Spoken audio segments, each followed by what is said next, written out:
सत्य सह्याद्री, सर्वसामान्य जनतेचा बुलंद आवाज, अचूक निर्भीड सडेतोड।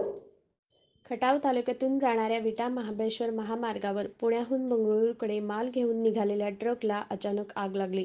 या आगीत ट्रक जळून खाक झाला। चोराडे तालुका खटाव येथे सोमवारी पहाटे 4च्या सुमारास ही घटना घडली। माल वाहतूक करणारा ट्रक चोराडेच्या दिशेने जात असताना ट्रकच्या केबिनमध्ये वायरिंग शॉर्ट सर्किट झाल्यामुळे आग लागली। आग लागलेली लक्षात येताच चालक सूर्यकांत यादव यांनी ट्रक बाजूला घेतला। घटनेची माहिती समजताच चोराडे येथील ग्रामस्थ, शेतकऱ्यांनी व त्यापाठोपाठ पुसेसावळी पोलिसांनी घटनास्थळी धाव घेतली। त्यानंतर गोपूज येथील ग्रीन पॉवर शुगर कारखान्याचा अग्निशमन बंब घटनास्थळी दाखल झाला व काही तासात आगीवर नियंत्रण मिळवण्यात यश आले। सुदैवाने या दुर्घटनेत कोणतीही जीवितहानी झाली नाही, मात्र गाडी व मालकाचे मोठ्या प्रमाणात नुकसान झाले। समद अत्तार, सत्य सह्याद्री न्यूज नेटवर्क, पुसेसावळी।